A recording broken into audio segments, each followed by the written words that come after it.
AV Rant. I'm Tom Mandry, Associate Editor of Audioholics, and I'm here with. Rob H. This is AV Rant. It's your home theater and AV questions answered, and we are inundated with questions this week. So, no time for love, Dr. Jones. We got to get to it. I don't know what that means, and don't ever say it again. I just want to say for those of you that watch this podcast and wonder why I always start off the podcast with a little bit of a surprised look on my face, it's because it always takes just a little bit longer for it to go from press the button to start the recording to the actual recording. I'm always like, did it go? And I put my eyebrows up, and then there we are. So that's why I always look like. I just realized I do that every single time. It's a surprise and new and exciting every single week. For those of you that are curious about how the review of the Jansen bookshelf speakers are going, it ain't. The bookshelf speakers are big and beautiful and heavy and on stands, and I've rearranged my living room, much to my wife's dismay. And I took this big piece of marble that I have that I used because my countertops are tile, and when you want to roll out dough and stuff, because I do a lot of dough by hand, not a lot. I mean, I'm not a baker, but whatever. I do some. And when I do that, I need something flat. So I went to like a tile place and went, hey, do you have any samples that are like, I don't know, big that I can take with me? They're like, we got this. I'm like, yes, you might buy that someday. I'm like, yes. Maybe. Could be. I mean, I don't know what the future holds. So I put that on the carpet, and I put the RPA1 amp on it, and I put the RSP1 processor on top of that, and I put the Denon 3910, if you whatever DV whatever it is, 3910, the DVD universal player thingy on top of that. Hooked it all up, turned it all on, and the amp won't power all the way up. So I'm currently trading emails with Lonnie over at Emotiva to figure out what's going on. I have checked to make sure that the ID10T error didn't happen, and no, I did connect everything correctly and tried it with stuff in and out and all that stuff, and check the switches and all that. It will, when I first power it on, it will, all the blue stuff will come up except for the front panel display, which will not. That's the VU meters are, and sexy little. Anyways, those will not come up. These will not come on. So I texted him, and he said, okay. When I emailed him, took off the top, checked all the fuses. There's 3 fuses I could find in there, and they all looked fine. So now he's asking me some more questions, and we're training about an email a day. So this might be a 3-week process, hopefully. Yeah, you haven't used that amp in a long time, right? But it's been in the box. I mean, I haven't done anything with it. It's just been sitting in the box, and the RSP seems to work just fine because I plugged the headphones into it, and that seems to be doing just fine. So I'm excited about getting it started. Now, the speakers have an optional tweeter that's on the side of them, and I'm imagining those are supposed to be firing out the sides, I guess. Okay. Anyways, so I've hooked those up, and they got funky, really high, I've never seen them before, speaker terminal thingies, which I thought were kind of lame because they couldn't take a banana plug. But then you can actually shove a banana plug in there if you really try hard, and that's what I did. And I had some spades. I had one wire that has spades on it, and one wire that has banana plugs. The spade wire was the old Axiom audio wire, so I got a pair of those, and those work just fine. So just waiting to get that thing fixed. So once we get that set up, we will get going with that. Okay. So that's exciting. Now, nothing from Monoprice yet, so keeping our fingers crossed. Let's do listeners. No, should we do contact information? Contact info, sure. So this is the podcast, the AV podcast, where we answer your home theater and AV questions, get your questions answered. It's very, very simple. Just ask. To ask, you can email us at tom@avrant.com, rob@avrant.com, or question@avrant.com. Preferably all 3, because so that we'll all have it. And then it all go to the same place. The question, of course, is monitored by Austin, our producer, who did a fantastic job this week. He did. Of making sure our questions were in order and ready to go so that we didn't have to do, and by we, I mean Rob, do all that sorting. It was much needed. I had no time this week to manage that. So yeah, it's been a little crazy around here as well with Halloween and kids, and my wife has had some interesting stuff go on the job front, and she got a job offer today. Not sure she's going to take it, but she got a job offer. Yeah, better than nothing. That is true. Though I don't want to set the bar quite that low. You can reach us on at the website www.avrant.com, which I have fixed, and you can now register again. There we go. Yeah, now I remember why I broke it in the first place is Mm-hmm. because bots sign up like dozens a day, and I have to Yeah. delete these emails that say that they. Yeah. But yeah, anyways. So at www.avrant.com, you can leave us a comment there. You go to facebook.com/avrantpodcast. Twitter at First Reflect is Rob, at avrant_Tom is for me, and Austin is at Austin Pond. Mm-hmm. Austin also has a podcast that he does. It's He called does. We Watch Movies. Mm-hmm. It's exclusively about high-end USB cables. It's the Okay. only thing they cover in that There's podcast. enough of them. There's tons. I was just on Maple Shade the other day, and you'd be surprised. Oh yeah. Yeah, that's a What sort of crap people will never-ending treasure trove of ridiculousness over there. $800 USB cable because it's whatever. This week we have to thank our listeners of the week. We have Scott, who sent us a donation. He did that Thank by you, going Scott. to avrant.com, clicking on the buy us a cup of coffee link. And that goes to a PayPal donation, which you can PayPal us money. You can send money from your credit card that way. Any little bit helps. It goes to support the podcast, get us. Might be buying me a new amp if I can't get I can't get anyone to fix this thing. Dude, get a new computer before anything else, if you ever yes, do. That's true. My wife has been using my computer, and nothing will motivate your wife to get you a new computer faster than having her have to use your piece of crap. You complaining about it? Not nearly as good. Let's see. So that was Scott. Thank you, Scott, for the donation. Thank you. And Jefferson, it looks like, has bought a bunch of gear and told everybody about it. Yeah, went on a little shopping spree. He bought an Emotiva XPA 5 amp, a Harmony Elite from Best Buy, which he both told Logitech and Best Buy about it. Pinpoint AM41 speaker mounts from Amazon, which he told to Amazon, which went right down the rabbit hole. Who knows if that ever gets anywhere. Kevin was the one who tried to leave a comment on our website, complained about it, and I finally got around to fixing it. And Ash, at the request of Paul McDonald, Ash worked up a circular version of our new AV Rant podcast logo that Paul will turn into a decal to put on his next race car. Woo! Woo! So thank it's you. It's circular. If you want to see a sort of version of it, come watch the YouTube video. They are our logos next to our names now. Although the one that's actually going to be a decal has the web address on it. So it's very cool. And we do record these Monday nights, 9 p.m. Eastern time, though we started a little late this week because children are awful time sinks of human beings and can find any number of reasons why they do not and will not do the thing that you absolutely need them to do right now so that you can go do your podcast. So we do record at 9 p.m. Eastern time, and then 11 p.m. Eastern time. We also have a hangout that's after the podcast where we invite you all, and you just have to go to you go to my G Plus page, which is plus Tom Andrew, one word. You can go to the Facebook page, facebook.com/AVRant podcast, where Rob will post it. Rob will also put it on his Twitter at First Reflect if you're interested in that. All correct. Peter offered to maybe do some basic video editing for our Patreon page, which I had asked about. In fact, I got 3 different offers, and cool. Peter was the only one I responded to because he was first. And since then, if you offered, I am going to get back to you. It has been absolutely crazy, and I just have not had any time. I am hoping tomorrow to spend some time in the morning answering all the emails that I have not gotten to. So I apologize. But thank you, Peter, for the offer, and all the other guys out there who have offered. I will probably tell all of you what same thing I told Peter, and then we will see who really wants to do it. Very cool. There you go.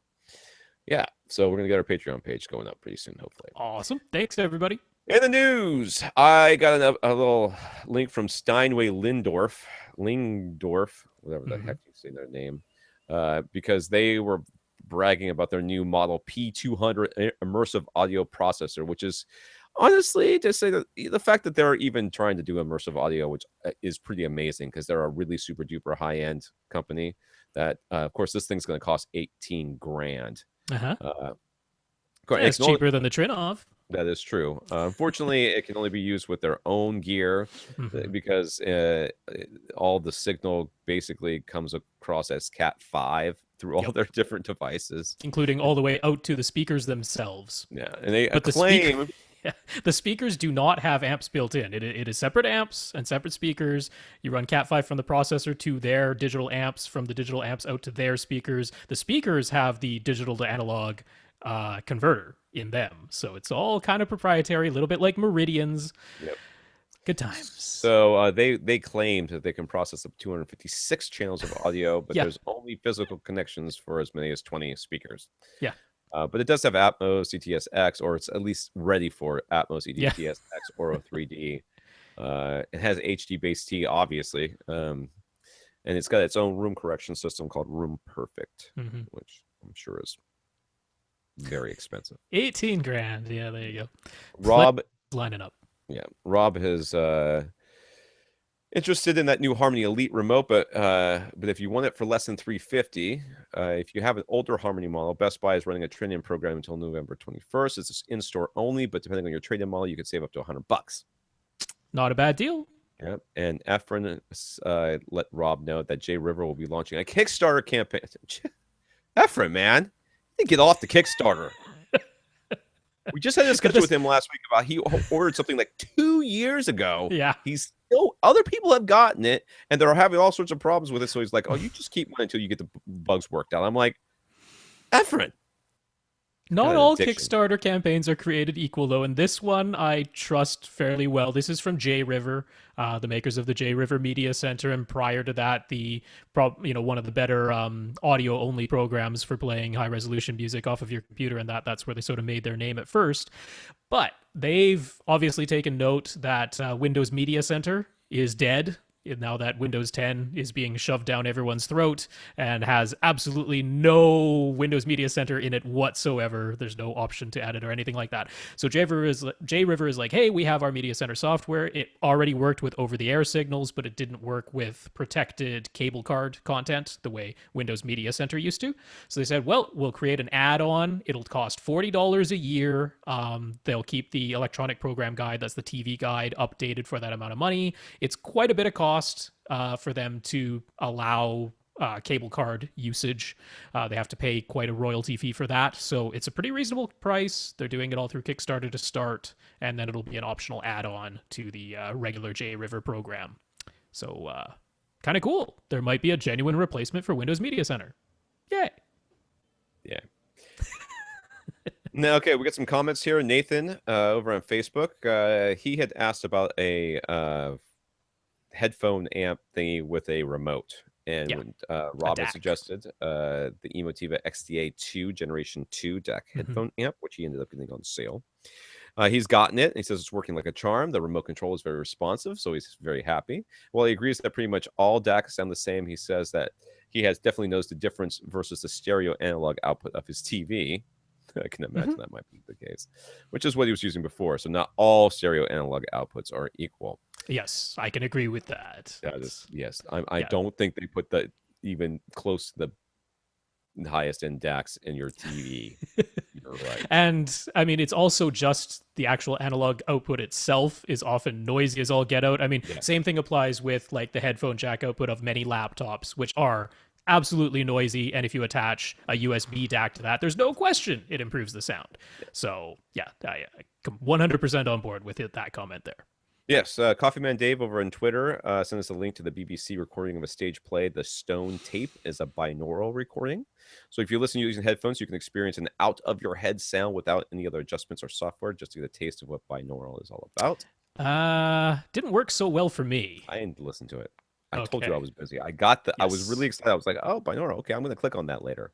Yeah, whatever head they were using for making the recording is not the same shape as my head, apparently. Very round head. Yeah, I do have a round, large head. But I tried it with these I tried it with these V-Moda M100s. I tried it with my in-ear Shure, and I tried it with my over-ear open-back Sennheiser HD598s. The open-back Sennheisers definitely gave the best effect out of all three, but it's still definitely no sounds sounded like they were in front of me. Any sounds that were supposed to be in front of me sounded like they were within the borders of my own skull.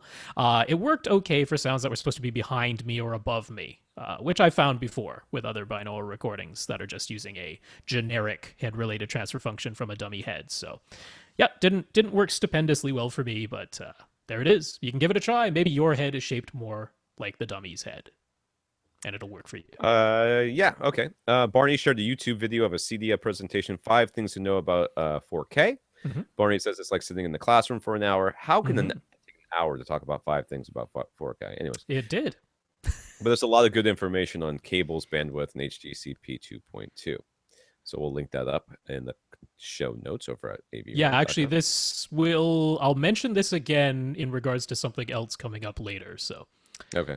yeah. He also mentioned that because Rob had asked about other people's podcasts that he listens to, that they listen to. Cord Killers was his suggestion. Carl also listed a couple of podcasts that he listens to, and by a couple, I mean All the podcasts. I think they are all of them. There's got to be at least 70 on this list.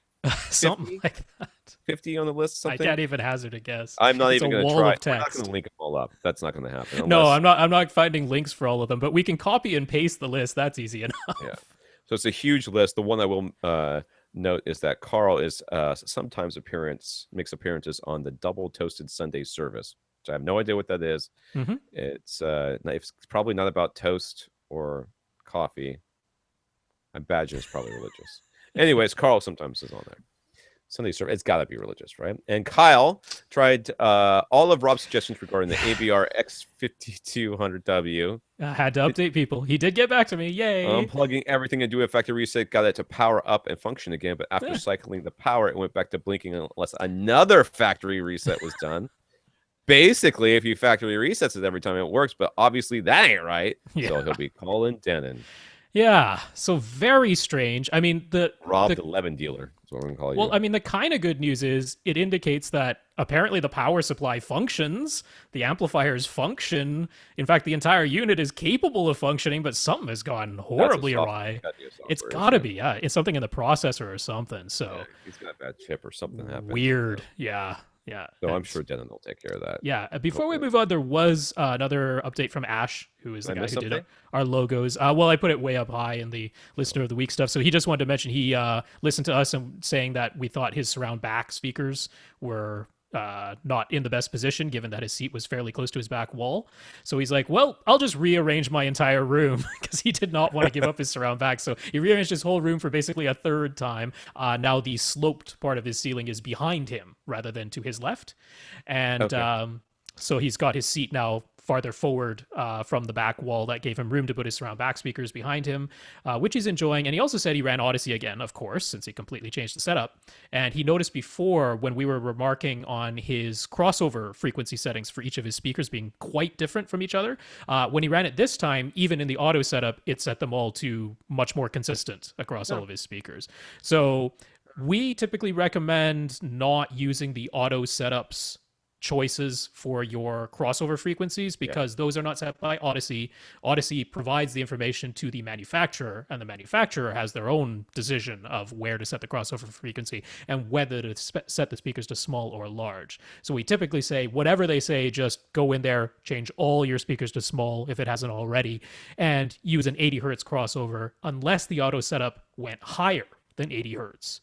Then probably stick with that. Because if you're using like really small satellite speakers and the auto setup said, hey, you better set these to 120, then that's probably right. But yeah, anyway. Ash, it's just Ash, right? I'll be honest with you. Every time I run Odyssey, I get different crossover settings. That's right, yeah. So this just could be luck of the draw that this particular time it could be. Came out to be a little bit more consistent. I'll take the credit. We'll gladly take the credit if you think it means that we're smart or something. But honestly, probably just a fluke. All right. Antonio. It is Antonio. That's right. He corrected me. I thought it might be Antonio, even though it's spelled Antonio, but it's Antonio. He corrected Antonio. RB. He has a dedicated theater measuring 34 feet by 15 and a half feet by 8 feet. Okay. Okay, which is like 4,000 something, I think. A little over, yeah. Pretty good size. Pretty good size bus. He recently replaced his Klipsch RW12D subwoofer with a pair of SVS PP2000s. He's enjoying them when watching movies, but has been disappointed when they don't hit as hard as he expected when listening to music, in particular hip hop. He tried changing their placement in the room, but it didn't help. he'll have the opportunity to upgrade to dual PB12s or uh, PB13s, the ultras, within the next year or so. I think you get like a full price trade-in thing if you do that. Yeah, Uh, yeah. They're will pretty that good get about that. him the impact he's looking for? And if so, Hmm. which one? And do we have any ideas? Okay. I honestly think, like, I kind of looked at the subwoofers and I kind of looked at the size of his room and stuff, and I Hmm. thought, if you're enjoying them for movies, Hmm. that tells me that they're doing what they're supposed to be doing. And they should be sufficient for that size Yeah. of room. They I shouldn't think be a what you're output looking problem. for with music is what you get in your car. I suspect that as well. And what you get in the car is not even bass throughout the entire frequency, Not not even even frequency remotely response. close to linear. Not even Not remotely remotely. close. So what you want is you want a second setting that bumps up your subwoofer when you're listening to music Hmm. 10 dB. Yeah. And then I think you will be happy because you're wanting to hear that And that that like really tactile thump you in the chest yes. type of impact. I know. I think I know what he's talking I about. think I do too, Yeah. and I understand where you're coming from, Hmm. and I often have taken, like, really bassy things that in my car, you are really super bassy, and you take them to your home theater, you go, it's not really all that bassy." Well, Yeah. that's because in my home theater, it's linear, and Right. it's not going down to to subsonic like the movies are, where you're getting that tactile bass, that really super tactile bass, whereas these, hip hop stuff is not gonna be quite as low, nor, well, it's just not gonna be what you it's giving you the music that it's giving you the music in the way that the Hmm. music was actually recorded. The fact that your car messes it up and you like that doesn't mean that your home theater is doing anything wrong. Yeah. One I thing don't think I'd that really like to recommend is listening to your music through some very accurate headphones or earphones.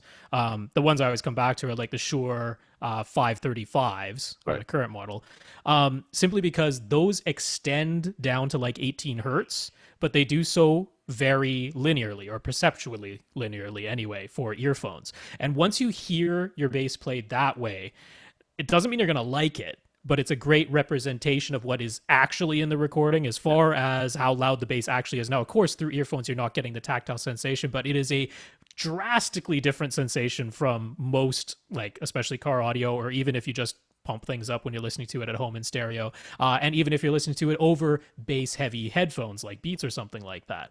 Yeah. So actually hearing it and then realizing that it's totally fine to prefer way stronger bass, but just to have that as a reference in your mind of, oh, here's what it actually is in the recording, and then I like it louder. So That's fine. Antonio, the question I think you have is if I get a bigger subwoofer, will it sound better or more tactile or whatever? And the answer is probably no. Right. The answer is your subwoofer is playing what you want it to play, what the music is telling it to play. You're wanting a different experience, and Mm-hmm. there is nothing wrong with that. There Mm-hmm. is nothing. You're not going to get see me or hear me say you are a bad person for bumping up the bass when you get a hip hop. Because guess what, dude? I might do that if there's a song that I really like and I like the way it sounds in the car, and I want it to be a Mm-hmm. lot more tactile in here. I'll goose the bass. I'll do that. I'm okay with that. You It's get my fun. permission. All right, blessing, holy water, the whole thing. You know? So, yeah, I'm perfectly okay with that. Yeah. Now he does have a dead-end receiver, which did have a version of Odyssey. I'm not 100% because it's the 3806 that he has right now. So that's going back a little ways, and I'm Yeah, not sure if that one had dynamic EQ or not, because that might predate when Odyssey added the whole dynamic EQ feature.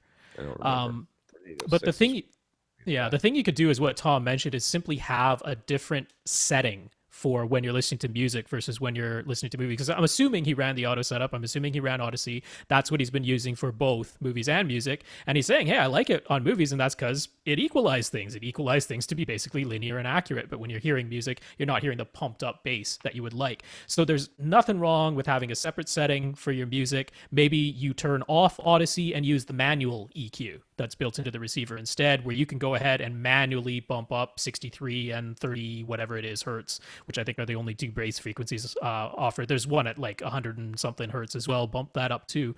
Or even just use the tone control, your basic bass tone control. And feel free to turn that stuff up until it sounds the way you want. The other thing you could do is, if you're willing, you can turn up the volume dial on the subwoofers themselves when you're listening to music and turn them back down when you're listening Would to not do movies. that. It's not the Don't way do I'd that. come at it, but if there's no You other could way, theoretically do it, but you're going to yeah, mess up everything else. Don't do yeah, that.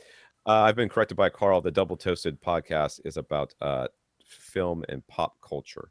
okay, It's not in any way about religion. So, okay, there you go. Whatever. yeah. The subs themselves for Antonio, they should be capable of giving Yeah. you the output Not that you only should want. they be, they are because you're Yep, liking them for movies. that's right. So they are. So, So in something like a movie where they want overblown bass at times, you're getting it. yep. So it's just a matter of making that happen for your other music.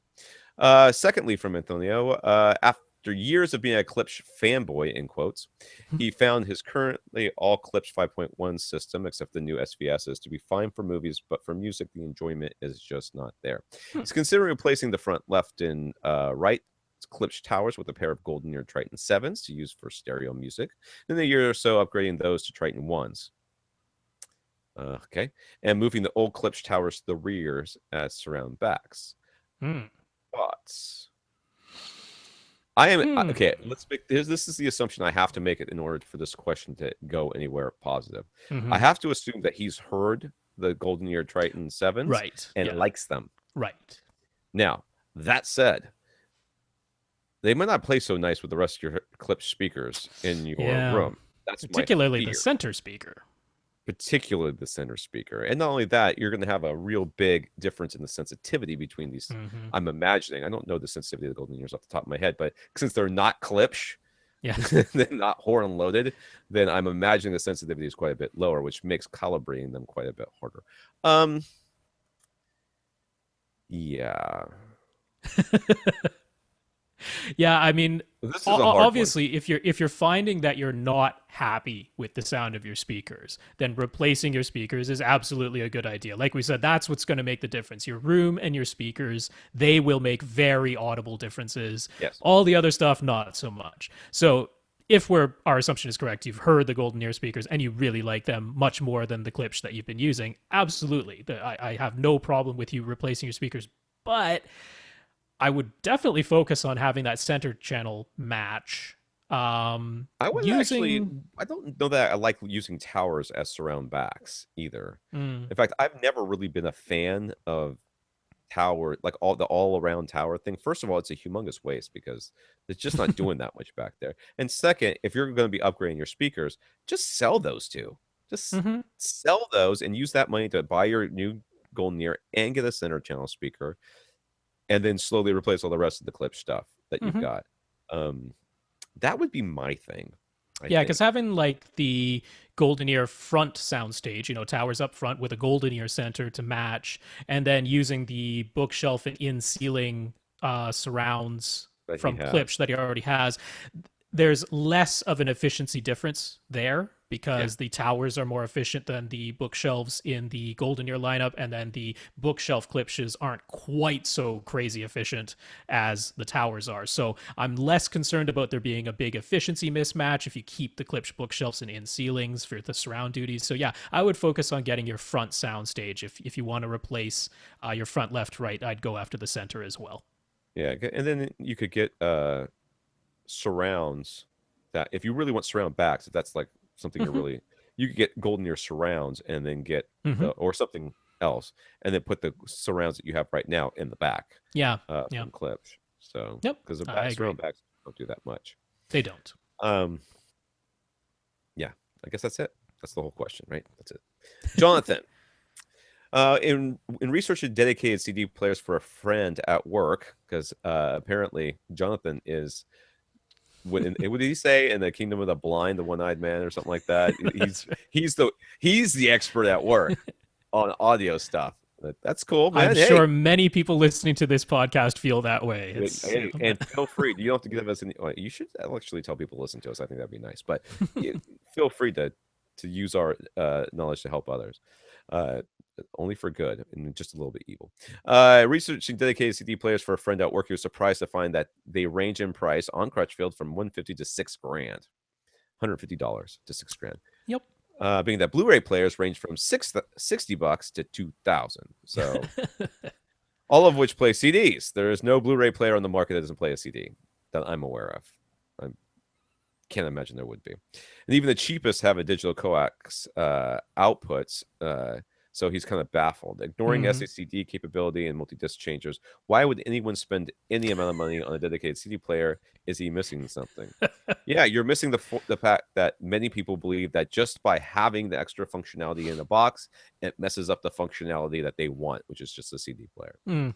And it's like, oh, I have a tape deck. Oh, I have a reel-to-reel. Oh, I have a CD player. I have a Blu-ray player. It does, CDs and Blu-rays and DVDs, SACDs and DVDAs and DTS CDs, and Mm-hmm.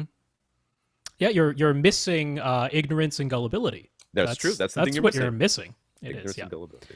Yeah, because there are the people who it doesn't matter what all science and reason tells you, they believe that somehow the digital signal coming out of a dedicated CD player is better than the digital signal coming out of a Blu-ray or DVD player. I said, why spend $60? Get a $25 DVD player that has an optical output. It's the exact same ones and zeros are going to come out of that optical output. If it doesn't come out, regardless. yeah, if the ones and zeros aren't coming out, then it won't play. And if the ones and zeros do come out, it will play. And the difference between the two is nothing. There's no difference. Yeah. Now, I mean, certainly if you're using the analog outputs, like we just said with the TV's stereo analog outputs, in a $25 DVD player, if you told me the stereo analog outputs were kind of noisy, I would believe you. There is every possibility that that is the case. So, yeah, but if you have a receiver that can take a digital signal, then you just have to get the bits off the disc. And once you do that, they are all identical. So, yeah. He also found a Home Cinema Guru article making the claim that Ultra HD resolution still makes a visible difference on average size screens at normal viewing distances. Jonathan thought some of the points actually made sense. What were our thoughts? My thought was we actually covered this article a while back. The same one really? from Cinema Guru. We same did. one? But however, it certainly bears repeating. I never mind revisiting something like The this. thing that bugged me, I think it bugged me the same thing as last time that Uh-huh. we covered this, was that he just throws this thing out like, oh, so and so says this, and therefore, if that's true, then everything else I'm about to say is true. Like, Well, okay, this- so basically, all I have to do is refute that one thing. If I can Uh-huh. refute that one thing, then your entire article does not stand. And that's the problem I had with this article. Yeah, so this goes back to that 5 things about 4K. Yeah. That Barney sent to us, that YouTube video. You don't have to watch the whole thing. It's the first section of this lecture that covers why this Cinema Guru article is absolutely not correct. Because the Cinema Guru article is mixing up pixels per inch with pixels per degree. He's completely mixing that up. He's stating the 300 pixels per inch figure, which is necessary for you can get as close as humanly possible to this thing and never see a pixel. That's the 300 pixels per inch limitation of our eyes. But the degree one does not follow. As you move farther and farther away, you don't need 300 pixels per inch anymore for our retina to be completely unable to discern individual pixels. So that's covered really well in the video. They're talking about the retinal distance versus the pixel density in inches. There is a big difference there, and that is not understood apparently by the Cinema Guru article. And then the other one, our article too. So yeah, the other one that he went into is this completely misguided application of the Nyquist theorem for digital sampling to images. Yeah, so that is so out to lunch. I can barely even cover it. But he's basically saying you need, like in digital sampling, you need 2 samples to create any wave. So if you want to create a 20 kilohertz wave, you need to take a sample at a minimum once every 40,000th of a second, so that you have 2 data points to create a 20 kilohertz wave. He has somehow translated that into you need 2 pixels sampled for every individual pixel image. So to see true 1080p resolution, you need 4K cameras, and for true 4K resolution, you need 8K cameras, because it's so misguided and so misapplied. It's way out there and completely wrong. There is no Nyquist theorem going on with number of pixels that your eye needs in order to see an image. That is This is one of those I don't things where even know you how can to. read Yeah, this article, so and this long. guy can make all these claims. He's like, people can see a difference, on 4K, you know, uh, all the way out to 11 feet. I'm like, on a 50-inch screen is what he was saying. Yeah, yeah. 50-inch screen. I'm like, you have lost your mind. You have Well, absolutely lost your mind. If you if you think that's true, then you clearly have never seen. And he's saying, "Oh well, uh, I've tested this with a 4K and a good 4K source." I'm like, there are no good 4K sources. What are you talking about? They don't exist. It's a computer. You have a if you believe computer? that you need 300 pixels per degree, then that would be true, but that is not the case. So yeah, no. Anyway, Completely. I mean, it's on the face of it false. yeah, It's the kind of article I start reading and go, well, this guy's an idiot because clearly he's never actually seen one. And I stop paying attention to what he's saying. It's like, no yeah. matter what things that you say, I have seen a 4K screen. I have been closer to 11 feet and not been able to tell the difference between a 4K and a 1080p. And I technically know what I'm doing. I mean, theoretically, I should after all this time. Yeah. So clearly, the rest of what you say is BS. Degrees do not equal inches, and pixels do not equal Nyquist theorem waves. So, okay, enough of that. Tim on Twitter, last week when we talked about level matching subwoofers, wait a second. When we talk about level matching subwoofers, should the goal be to sit in the main seat, look at an SPL meter, and see the same reading for each subwoofer as it plays all by itself? Or should he set the volume dial on every subwoofer to the exact same setting and then play with placement and adjusting a single... What? Whoever's told you to do that second thing is on serious drugs and hates you. I'm serious. That person hates you. I don't know why. I don't know what you did to that person, whoever told you that, but they don't like you and they want to make your life a living hell. No. The first thing. The first thing, yeah, yeah, You actually you don't actually want to sit in the place where the subwoofer, where your main seat is. You want to put the SPL meter in the place where you sit. Point it right. straight up at the ceiling, preferably on some sort of stand, and you're gonna get your binoculars or some crap, whatever Rob tells you crazy stuff. Rob, I get as far away from as possible where I can still read it until I get the I adjust the subwoofer setting until it reads 72 if I'm doing two subwoofers. 72, and then I turn that sub off and get the second sub again, make that one say 72, and then when you turn them both on, it should magically say 75. Yep. Or very close to it. Very close to it. Yeah. I mean, someone, I'm forgetting who exactly it was. Sorry to the listener for forgetting your name, but experienced this firsthand where he had one subwoofer at the front of his room and one subwoofer at the back of his room. And he could notice very clearly that the subwoofer at the back of the room, which was physically closer to his seats, was audibly louder than the sub at the front of his room. So, that was when we were talking about level matching. It's like, no, you want the two subs to sound equally loud at your seat. And again, when we talk about the prime seat, that's not always actually where you sit the most. It is the seat that is equidistant from your front and right speakers. Front, left, and right speakers. Yeah, it's where you would get a perfect phantom center. That's the primary seat. So that's where you're doing this. And as long as it level matches there, then so he says in the last part, he says random people in the forum disagree, and he doesn't trust them as much as he trusts us. Believe me, dude, we just saved you a lot of time because that thing that they said, I want to try to read it again.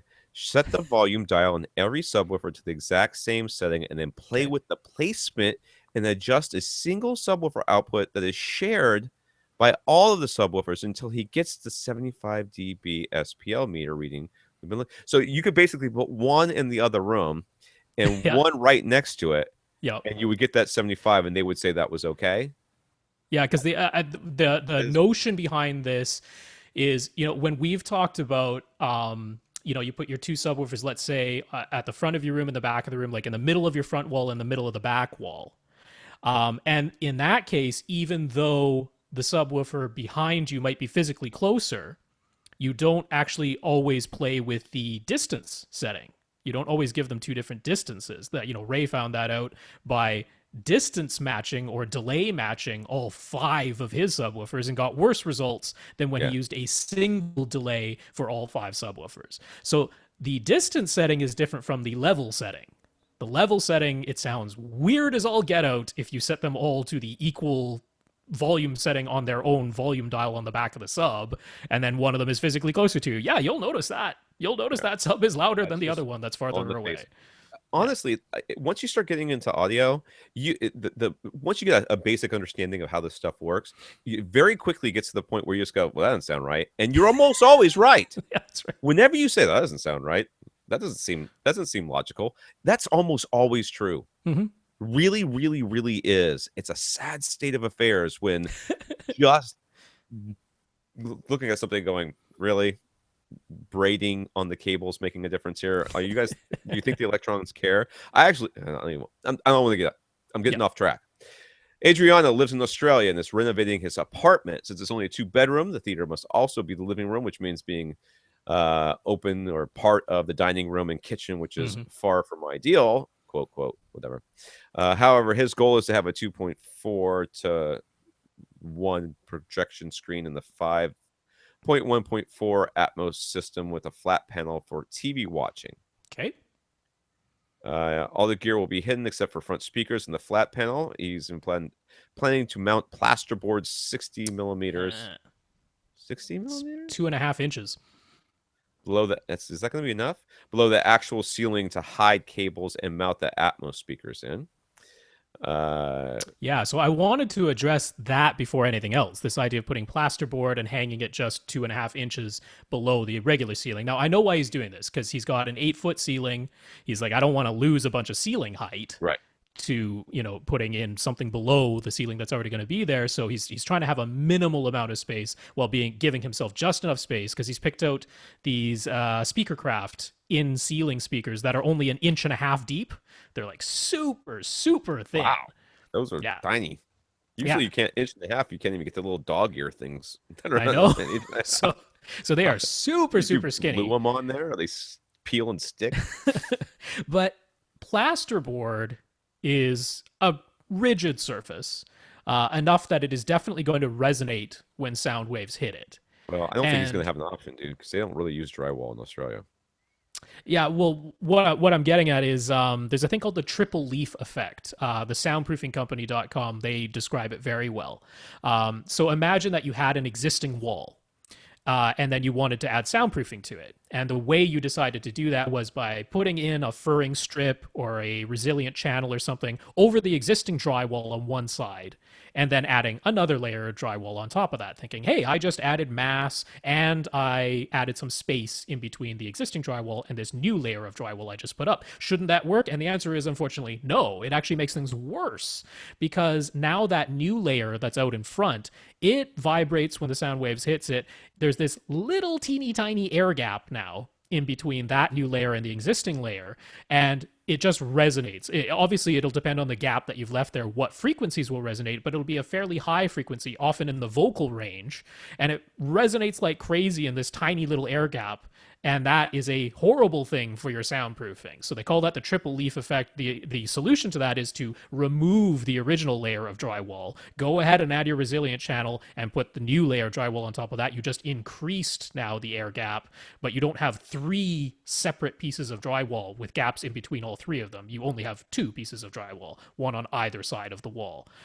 So doing this plasterboard only 2.5 inches away from the existing ceiling, I would, if there's any way you can do a regular decoupled hanging ceiling system instead, that is definitely the way to go. You don't want a rigid surface and you want it to be decoupled, not just furring stripped down Yeah, I from have the a feeling existing that the ceiling. whole idea here is that he doesn't want to. It's apartment. It could be like I think they mean apartment the way you mean apartment. I Yeah, think but apartment is something you rent. you He's can probably do mean a, well, bought. if he's renovating it though, he must own it. Must own it. Yeah. So yeah, Like you can do a suspended ceiling that's only 4 inches. It doesn't have to be the 6 or 8 inch office building style. yeah, You but can do four one that's inches. only. I mean, Australians are freaking tall, dude. Seriously, those people are I know. ginormous. I was always so short there, It's and still 7'8". That's a decent that's ceiling pretty height. close to a lot of those guys' heads. Honestly, it really is. They're all like 6'4", I'm you just know. going to all this trouble and then having considerably worse acoustics as a result of No, I it. know. That's a Okay. shame, So, right? I maybe it might be worth it to you, Adriana, just to have somebody run your wires. If that's really what the problem is, and Hmm. just run your wires. Uh, it, if not, then maybe. we'll come up with something else. So let's talk about it later. Okay. Now, he sent us some diagrams and many Yeah. diagrams, and they're well done. Thank you very much. And based on those diagrams, what do we think of his speaker placement, particularly the surround and Atmos channel? Keep in mind, he doesn't want to use wall mounts or stands. Well, first of all, let's talk about this hot mess. Yeah. And I don't want you to take offense to anything that we do or do not say, Adriano. We're just, you have a challenging room and some challenging ideas of what to do with said room. So basically, if I can describe this, on the right side of his theater Mm-hmm. area will be, I'm guessing, some sort of wall, probably with, if I know Australia, like these big sliding doors, that accordion kind of like the Okay. big window like things, Mm-hmm. probably something like that to an outside area. Okay, so that's going to be really. I love those doors, by the way. Those things are awesome. They probably resonate like crazy. So the right wall, consider it to be all glass. That's what it looks like here. It's very Hmm. hard to tell. We don't know. Maybe He it's said he not. has motorized shades to come down over those windows, but that's just Yeah. shades. That's So just he's for got the a light. window in the front, I think, and a window in the back, but not the window in the front is like right in front of where his TV would be, and the window in the back is often in the back left corner, and there's a kitchen back behind him. So he's literally, the projector is basically in the kitchen, Yeah. projecting all the way into the living room area, and his lounge or his couch will be like in the middle of the room, like equal distant from the front and the back. Yeah. Probably a couple of feet in front of what would probably be an island there. In that Yeah. island, it's hard to tell if that projector is going to be in the island or not. I But believe it's on the ceiling, is the idea. yeah, the inside the island though, there will be the amp, a subwoofer, and then I guess the rear surrounds are in there too. Yeah, because, well, actually, what he has labeled as his left and right surround speakers, just regular 5.1 surround speakers, he has behind him, and they are in wall speakers that he's, I believe, going to be putting inside of the kitchen island. Right. I believe that's the plan. So I am hugely not a fan of that.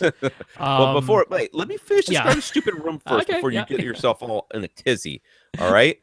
All right. So let me see here. I'm on a different picture now. He's got a lot Hmm. of pictures. I gotta like get them and zoom them because they're too small. Because he's got a lot of information. Yeah. So yeah. So then his left and right front speakers are way out to the side, So that they almost can be on almost in either the side corners. of his wide cinemascope screen. Yeah, his CinemaScope screen is going to drop down in front of that, and then there's a in-wall center channel that's smack dab in the middle of, but at the bottom Hmm. of this where the screen would be. Then, to the right of the center channel is the TV, which Yeah. is like between the center channel and the right front speaker. It's got to be off to the side so it doesn't block the center channel, Right. and it can't be hung on the wall because Because I there's a think there's a window. window there. That's right. So the only speakers you're going to really be able to see is he's got some B&W bookshelf speakers that are going to be up front, Hmm. and then there's the center channel, and then there's, where are these surround speakers? Okay. They are in the ceiling. Right. So he's planning out what he wants to be an Atmos system. Yeah, So his traditional 5.1 are these two bookshelf speakers up front that will be flanking his drop down cinemascope screen. His center is an in wall center that is in the middle and will be below that drop down screen. Then his left and right surround speakers, like I say, are in wall speakers that he is proposing to put in the kitchen island behind him. Then he's planning to have four in ceiling speakers for Atmos in the positions of top front and top rear. So slightly in front of and slightly behind his main seating position. That is the proposal for the Atmos system. Now he's saying he doesn't have an Atmos receiver right this second. So what he was thinking of doing was, for right now, doing a 7.1 system, still installing those four ceiling speakers, but just using the ones that he's installing as top rears as his left and right surrounds for the time being, and using the speakers that are going to be what he's calling his surrounds in the Atmos setup that are actually behind him in the kitchen island, calling those surround backs. So yeah, I mean, calling those ones that are behind you in the kitchen island anything other than surround backs makes Is no sense. Yeah, I'm not sure what that's about. Yeah, I mean, calling them surrounds and then having four ceiling speakers as Atmos speakers makes no sense. What would actually make a lot more sense, if he wanted to leave his plans exactly as they are, is keep the 7.1 setup that he's proposed with in ceiling left and right surround speakers, the surround backs as in walls in the kitchen island behind him, and then the ones that he's positioned as top front speakers, go ahead and call them top front or call them top middle and run your Atmos setup as 7.1.2. That would make way more sense than calling it 5.1.4 and I know repurposing the ones that behind it. Atmos is all about putting all these speakers in a line, but it seems to me that these speakers are far too wide. Because the front left and right speakers are so wide because it's a CinemaScope screen. Yeah. I know. That's why I think the entire thing needs to scooch in a little bit, you know? And I Well, know, honestly, where he's positioned what he's labeled as his top rear speakers, mhm. if you pretty much left those alone and just called them your surrounds, your left and right Yeah, they're in surrounds, a fine they'd place. be they'd be pretty much fine. So then what I would do is take the ones that he's called top fronts, actually move them a little closer together, even though they won't be perfectly in line with your front left and right speakers. That's because your front left and right speakers are abnormally far apart. Move them a little closer together. Either call them top fronts or top middles. Won't really make a tremendous amount of difference in this case. And yeah, call it a day. That would actually work just fine. All right, and let's address the center channel issue here Yeah. because it's an issue. You cannot. I'm s- just don't think that you're going to be really happy with that TV off to the right like that and that center channel. First of all, I'm guessing this is some sort of stock photo because that center channel looks woefully Right. inadequate from what I'm looking at. So we're just going to pretend that that's not what it is. Okay, it is sitting on a platform, a cabinet of some Yeah. sort. You're gonna mount it in the wall, mount Mm-hmm. it in the cabinet if that's really what you want to do, or buy a normal speaker that has a little switch in the back that's for in cabinet placement and make a cubby for it and put it in there. And then move your TV so it's center, and then your screen drops down on top of it, and then everything makes more sense. Because Yeah. Having the TV, off the to the flat right is panel just crazy. shifted off. Yeah, that is it's odd. It's gonna weird you out, dude, when all the people are off to the left. All their voices are off to the left, and then whenever everybody goes off to the left side of the screen, they just jump to the other side of the room. I So mean, that's my suggestion for the center channel is to do yeah, that. another option would be to use basically a traditional center channel and even just create a stand that can go up and over that center speaker, and then your TV sits on top of that Yeah, stand, you get one right? of those platform thingies Yeah. that they are making these days, Yeah, right? because I can Called see why sound he's bars or not whatever. wall mounting the flat panel because it's a window. You can't You wall can't, mount well, to a yeah, you window. can't, well, I mean, But yeah. yeah, I'm also not a fan of that in center in wall center Just speaker. get a But regular center and yeah, then just put it there and then build something to go around it and then put your yeah. TV on top. So I think that covers the speaker stuff. Is there more to this question? Oh There's my plenty of lord. sections. Yes, there are sections. Anyways, based on B. We're on to B. we didn't say anything about Golden Year. There's something on Golden Year in Oh here. well, I was gonna mention that if you're going to use the ones that he's labeled currently as top rears as surrounds, and you're worried that oh now my surrounds are going to sound like they're above me rather than beside me, there are these more directional in ceiling speakers now. Everyone who went to CEDIA really praised Golden Ear's Invisa HTR 7000 in ceiling speakers, which are this directional design. Part of why they work so well is they are using a folded ribbon tweeter that is, by its nature, more directional than a traditional dome. But they have it sort of in this angular position, and everyone said it did a pretty darn good job of convincing you that the sound was coming from more or less ear level rather than above you. So the idea is to use them as your front, left, right, center, but in ceiling instead, something like that. Yeah. However, given their 5.5-inch depth from top to bottom, they're not going to fit in his super skinny little drop ceiling that he's proposing. So it's a little bit of a moot point there. We'll see. Yeah. Anyways, should he add front heights by adding a pair of in-ceiling speakers above the front channels? If so, can they be used as 5.1.6? Nobody does No. 5.1.6. Well, So until you get to the $18,000 models. you got 18 grand, in which case you can get a new ceiling done, by the way. Only 7.1.4. Well, 7.2.4. Anyways, let's go Yep. good.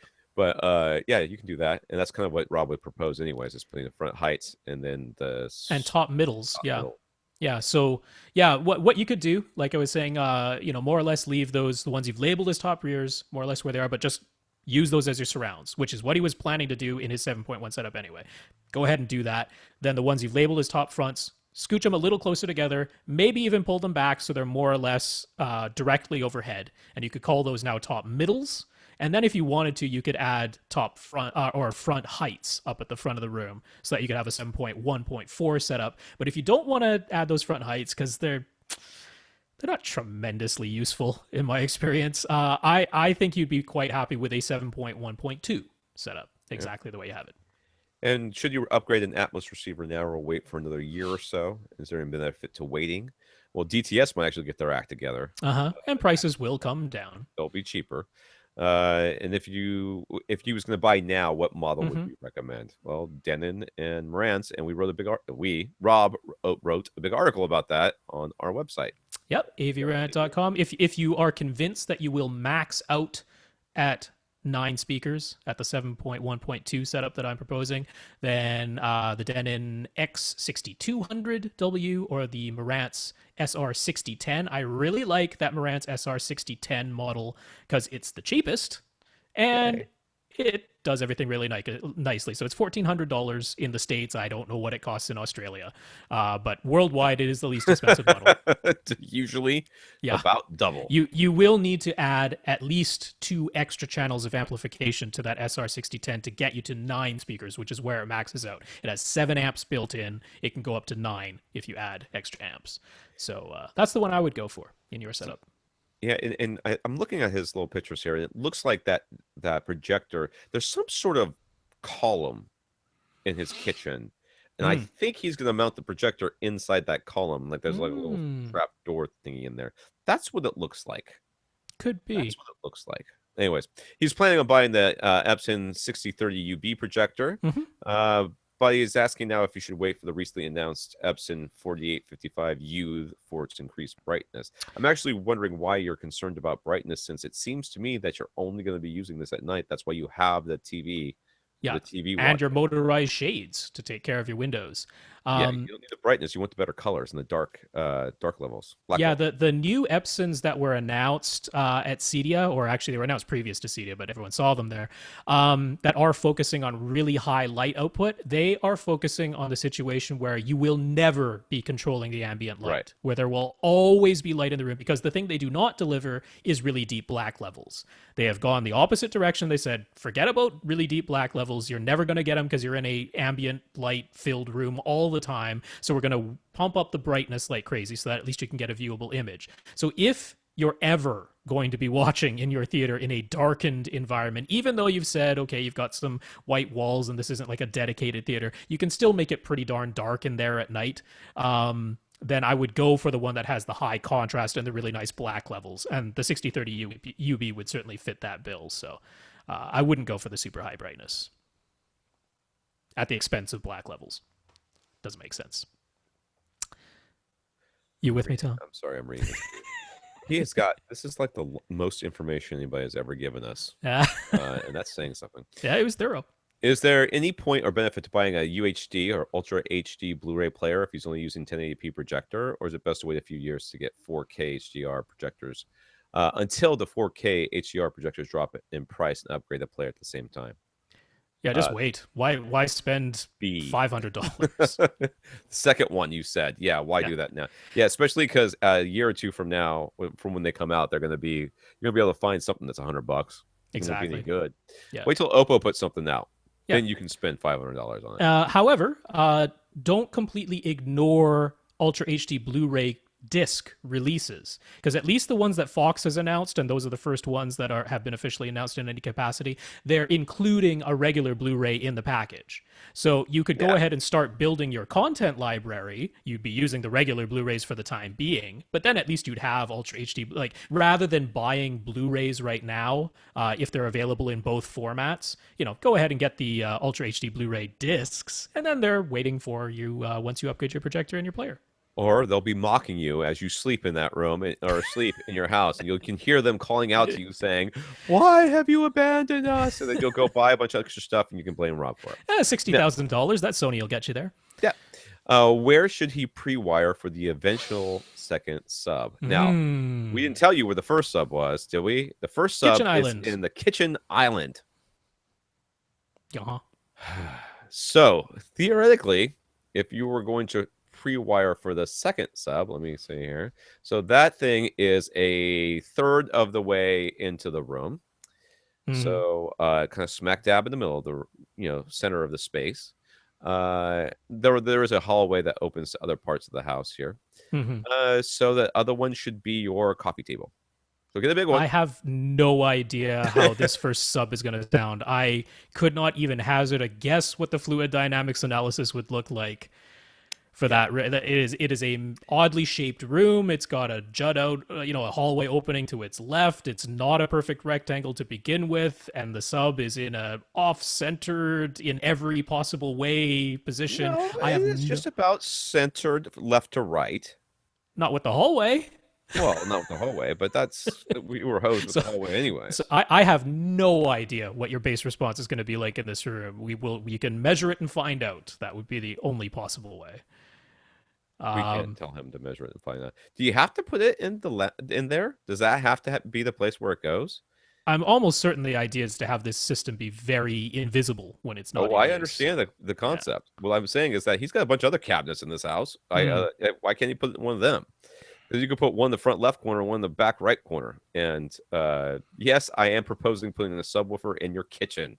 That's what I just said. Yeah. Because there's always that one little corner bit that you can't get anything in and out of very well, right? So let's shove it in there. Honestly, I would, if there's any way to do it, I would aim for having a subwoofer right below your center speaker. Like just middle of the front of your room. You might discover that in your particular case, that's the one sub on its own that sounds best without there even being a second sub playing. Because dead center straight ahead of you is your best bet when you are using only a single subwoofer. It might line up okay with the sub that you're going to put in your kitchen island. I have no idea. You could try it and find out. But I mean, when I'm shooting in the dark here with no idea of how this is going to work, that's the spot I would go for if I'm pre-wiring. Right below the center speaker. He's not going to do that. I can't offer better advice. I don't know. I have no idea how this is going to sound. I don't.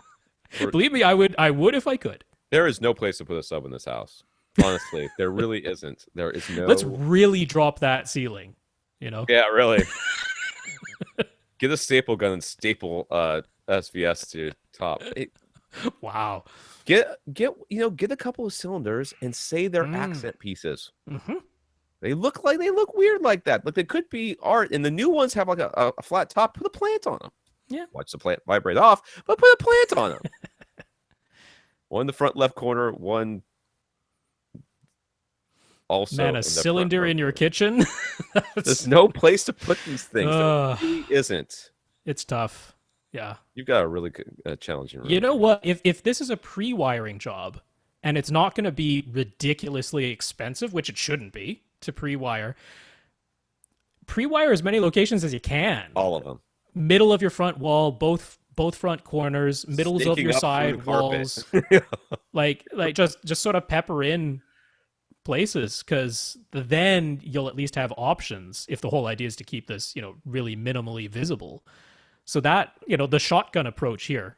Well, I just don't honestly know what he wants, because if he wants that sub to be invisible so it's inside this island thing. Well, I mean, that TV and the front left and right speakers are sitting on something. You know what you really should do? You should have them flanking your couch.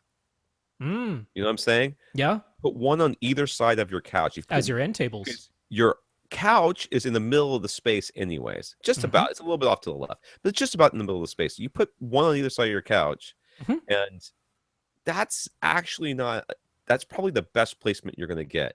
So get it's a big space, so you're going to have to get bigger ones. And then Hey, you they have can to be use them end as tables anyway, so monster end tables. Drape some cloth. Well, you can't even drape cloth because the port's going to blow it. It's going to bellow. Every time the sub it's going to suck into the port and spit back out again over and over again. That might be worth seeing, though, to be honest with you.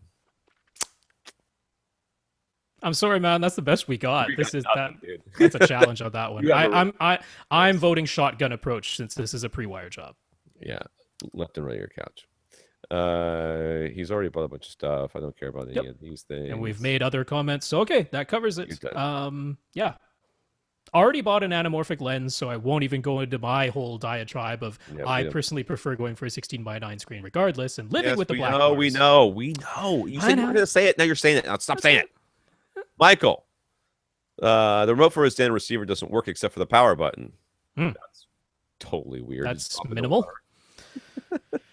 But dropped it in the toilet and don't say you didn't. For the moment, he's using the Denon remote app on his Android phone until he replaces the real remote. Should he order a replacement from Denon or just grab a Harmony remote from his local Best Buy?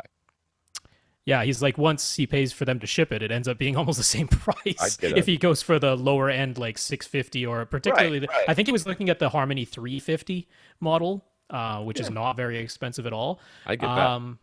Yeah, the 350 I'm a little bit gun shy on just because it doesn't have the soft buttons, the screen buttons that you can literally make anything you want. Yeah. It does have a somewhat limited number of buttons. I'm more a fan of the 650 just because the 650 you can make it do whatever the heck you want. But Michael is visually impaired, so one where he would have to look at the screen to know what button he's pressing obviously isn't terribly useful for him. Right. So I would contact Denon and see how much it costs, right? Because if it's Play a cheap, sympathy then card. I'd go with that. yeah, Play the sympathy card, dude. Maybe they'll send you one. Honestly, I'm gonna retract with my statement. I find it's extremely useful just to have the regular remote around, even if I don't use it, because yeah. there's almost always like some weird button that on the Harmony thing doesn't make any sense. On the Harmony list, it sounds like every other thing. Yeah. It's like menu 2 or something. You're like, I don't know Right, what yeah, that is. yeah. Uh, Or they have both return and back, yeah, stuff like that. that. So Yeah. I'm kind of leaning towards the Denon. I'm leaning towards getting the regular remote again. Though it's awfully odd that only the power button works. So I'm Yeah, gonna that's lean the messed other up. direction. When watching movies rented from Google Play and streaming them via Chromecast, the audio and video are sometimes choppy, like a bandwidth issue. But also there's intermittent kind of chirping sound during Yeah. playback. Do we have any ideas for that? Yeah, you need better internet connection. That's my That idea. does sound like just signal interruptions in the Yeah. stream because the Chromecast, we do have to remember, once you start it playing, the Chromecast itself connects directly to the service and pulls the information down. It no longer has a connection to your phone. So it's That's not right. your connection between your phone and the Chromecast that's to blame. It's the Chromecast direct connection to the internet. Yeah, I mean, I've had those little chirping things come up too sometimes on Netflix. Using like a Roku or other Yeah. players even. It happens once in a while. It basically there's a little bit of dropped data in the Mhm. stream for the audio, and the audio decoder in your AV receiver goes, I don't know what to do, so I'll just make a random noise. Yay. So it's interruptions in the stream. That's what's going on here. I don't know if there's a heck of a lot you can. I mean, if that's the reception that you have. Yeah, if you can't move the thing closer, you get a booster of some sort, or something closer that will signal boost it. If you have it plugged directly into the back of your TV, try the Mhm. little daisy chain Yeah, the little rejigger thing pigtail. Yeah. and see if that gets a little bit closer to, I mean, it's or it's away from usually not your Wi-Fi connection, right? Sometimes people blame their own Wi-Fi, which in rare instances it could be, but Yeah, definitely the could be. it's rarely that. It usually is the actual streaming coming from the internet itself into your home modem. So You might want to look into faster service. if you've Yeah, got an option. there isn't a If you have heck of a lot. DSL, you might be hosed no matter what, though, because Yeah, DSL. this isn't like something you did wrong in settings or something like that. No, It's not that. no. No. Brandon is looking to purchase speakers for his basement theater. The room is 25 by 16 by 8.5, plus a hallway at the front of the room that goes to another 12 feet to the bathrooms and bathroom and bedrooms. Mm-hmm. So it's just a hallway. I'm sure those Yeah, rooms all 4,000 have. cubic feet. Let's call it. Yeah. And he was considering the new ELAC debut speakers, and he had two thoughts: the F5 towers as mains with B5 bookshelves at first surrounds, and the PB 1000 sub for a 5.1 system, Mm-hmm. or six B5s for the main surrounds and back surrounds for 7.1, using the additional remaining budget to go with the HSU VTF2 Mark IV. Is it better for his room size to have towers in a smaller sub or bookshelves in a larger sub? Okay, so first of all, the VTF2 Mark IV and the PB1000, even though the PB1000 is a 10-inch driver and the VTF2 Mark IV is a 12-inch driver, they are very equivalent in output and extension. And even physical size, they're very close to one another. So, yeah, the VTF2 Mark IV costs $50 more. It is not a lot more sub in any practical way. They're basically equivalent to one another. Yeah. So the question here is really, do you want to have bookshelves or floor stand Towers. speakers? And Yeah. you're going to be sitting, what? Let's say, With a 25-foot long room, it's hard to know. yeah, because you've got, and how close are you going to sit, dude? Because Yeah. that's the real question you're asking yourself. If are you sitting 12 and a half feet? Are you sitting in the middle of the room? Are you 12 and a half feet from the front wall, which means you're 10 feet away from the speakers? In which case, bookshelf speakers, just fine. Mm-hmm. No worries there. Are you going to be sitting on that back wall? Right. With the speakers all the way at the other side of the room? Well, then maybe you might need the tower speakers. It kind of depends on where you're going to sit. I would basically guessing. say if your distance from your front left and right speakers to your ears in your main seat where you're going to be sitting most of the time, if that is greater than 15 feet, I would move towards the towers, just in terms of sheer output and dynamics capability, because there are limits to what a bookshelf speaker can do. If you're 15 feet or closer, I think the bookshelf will be totally fine. But if you're greater than that, and you definitely could be in a 25-foot long room, I would look at the towers. Now, of course, the obvious thing comes up here: only one sub. Now I'm assuming he's working with a $1,500 budget, because I priced out both options, and that's more or less what it comes to, is $1,500. So I think that's the budget he's working with. 5.2 is what you're looking for in this case. Yeah, well, I mean, I was really thinking what could be done here. He could get the dual PB1000s. That's $950 shipped to your door from SVS. They are adequate for this room size, the duals of the PB1000s. Now, that only leaves you like $550 for 5 speakers. But if you went, rather than the ELAC debut series, to the Pioneer Andrew Jones speakers, you can totally do it. There is the SPPK 52FS package. It's a 5.0 speaker package with the tower fronts, the center, and bookshelf surrounds. You can get that from Amazon right now for under $450. So this totally fits your budget to get 2 subs and a pretty darn good tower-based 5-speaker package. It even leaves you enough money to add 2 more of the bookshelf speakers if you want to go to 7.2 with tower fronts. He doesn't want that. He wants those ELAC speakers. Well, very well could be. And I don't blame him. From everything we've been told, they are very, very good speakers. That's right. But 2 subs, man. 2 subs. 2 subs in your room, for sure. Infinite Gary, what step in adding Atmos is most critical so as to not diminish the state of the art? Just to diminish a state-of-the-art 5.1 setup. Right. So you got a 5.1 setup that you're super happy with. Yeah. You're thinking of expanding to Atmos. What do you need to do to make sure you don't mess up what you already have? Don't move the speakers you currently own. Yeah. That would be the thing I would do. And if you don't do that, then you should be fine. Yeah, because you can turn off Atmos. Yeah.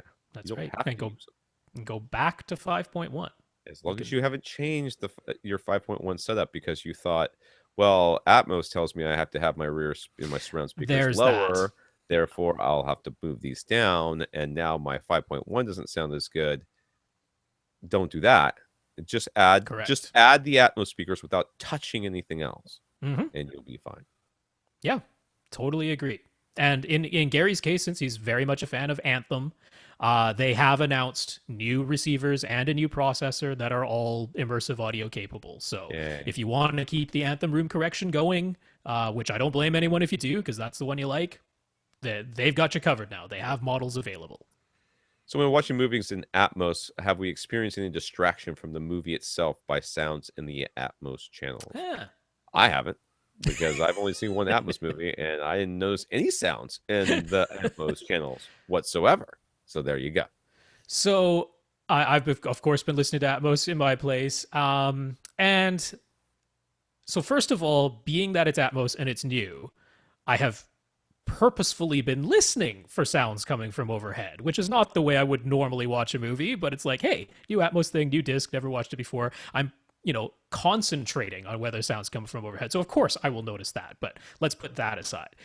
I would say that the experience with Atmos, as far as overhead sounds being distracting, is exactly the same as surround and surround back discrete effects occasionally being distracting, right? We've all listened to 5.1 or 7.1 movies where once in a while we'll notice a discrete sound effect in one of the surround channels because, like, for example, like the X-Men movie, right? When Professor X is talking to Logan when he first comes Oh yeah, into, yeah. And they're moving those voices very That's discreetly. not distracting. That's the way it's supposed to be, though. I mean, it's supposed to Right, but sound I that way. mean, but like you really notice it, right? Right. Like you really notice, like, oh, that was coming from my left, not in front of me, right? So the same thing can be done with Atmos overhead sounds, right? If they want to put a super discrete sound up there, then yeah, you're going to notice that it was directly overhead, which is a new experience because they haven't been able to do that before. So I wouldn't say it's any more distracting. And like someone pointed out just the other week, the vast majority of the time, it's so darn subtle, you wonder if anything's actually going on. That is true. That's a That is the selling point case. if I've ever heard one right there. I know. We did so little with this that you won't even be able to tell that we did something with this. So, but for those times when something is clearly overhead, it is kind of cool. So, yeah, that's my answer. David has a 4.1 system. I'm guessing that's with the Phantom Center. I would His think so. seats are only 2 to 3 feet from the back wall, so there's no space or need for surround backs. Thank you, David, for realizing and admitting that. He's planning on upgrading to a receiver with multi-Q XT32, and since most XT32 receivers are Atmos receivers, he was wondering, could he install in-ceiling speakers and assign them as back surrounds for listening to back surrounds for listening to 7.1 content? How would it Okay. sound? Is this a terrible idea? So I think what he's thinking is he might get an Atmos receiver. He might put 4 speakers in his ceiling. For Atmos content, he would call it 5.1.4, right, with top fronts and top rears. But then when he's listening to something that is just strictly 7.1, could he on the fly tell the receiver that he doesn't have top rears anymore? Now he has surround backs, and just use the in-ceiling speakers that way, with now the top fronts being silent and the ones that used to be top rears now acting as surround backs. Why would you want to do that anyways? I don't understand. Wouldn't you want the surround up mixer, the Atmos up mixer, to mix it up to the Atmos stuff? There you go. That's the way it would be done. I don't understand why you would do that. If You, you you, only want to listen to things discreetly, then just have those surround back, top, whatever be 7.1. That be your 7.1, and then have the top middles or whatever, like we were talking before. So you'd have a 7.2 theoretically. yeah, 7.1.2. 7.1.2, Mm-hmm. like that. Or just have it set 5.1.4 all the time and have it upmix whenever. Yeah. Let's do that.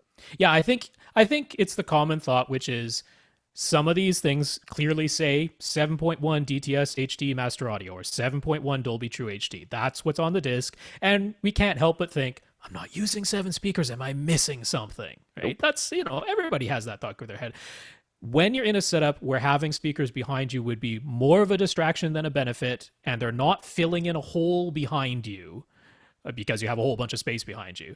You are not missing anything. It's not like any sounds you're not hearing. They're being remixed into the speakers that you do have. You're not missing anything, and you are not detracting from your experience by not having surround back speakers. You are doing what you should do, which is giving yourself the best experience possible by not having super distracting speakers right behind you. So I'm in full agreement with Tom. If you want to go Atmos and put four speakers in your ceiling, call it 5.1.4. Use the up mixer when you want to, don't when you don't want to, and that's the solution. Don't try to shimmy in surround back speakers to your setup, because no matter how you position them, they're not going to sound right because of where your seat is placed in relation to the wall. He also asked if he should go with a 5-channel pre-pro with multi EQ XT30. Wait, what am I looking at here? Does that exist? It is. Wait. I don't know of any. I was going to say, where you're going to go back in time and find one and then add multi... Even then, I don't think it has ever existed. They think since multi-Q XT32 started, if there's one, you should show it to us, because I think everything that's ever had multi-Q XT32 has always been in a receiver that had at least 7 channels. At least 7. Yeah. In fact, I don't know of any that weren't 9-speaker capable. Yeah. Because it worked its way down, because the first couple of years it was just like there are plenty that have multi-Q XT32 that have 7 amps built in. Right. But as far as I know, every single one of those could be expanded to 9 speakers if you wanted it to. Maybe he's asking doing the wides of the tops or whatever they were called. Yeah, heights. Yeah, heights, front heights or front wides. You could add.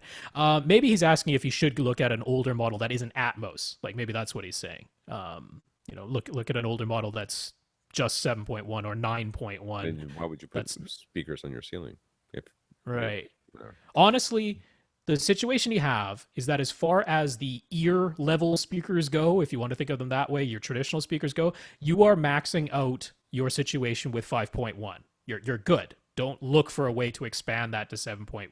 Yeah. If you're going to expand beyond 5.1, at this point, it makes sense to do that with Atmos. So that's my answer there. Go for an Atmos one if you're going to do it. So do we think Atmos is going to fail? And if so, how long after it does will receivers stop having the extra amplification channels? Oh, they're never going to stop having the extra amplification. They're certainly never going to stop having 7. No. 7 is here to stay. And then as you go up, there's always going to be 9 or whatever, because people will either use it for Atmos or use it for Zone 2 or Zone 3 or however many zones they end up having on these things. So do I think Atmos is going to fail? I don't think immersive audio is going to go anywhere. I don't think that Atmos is ever going to get wide adoption.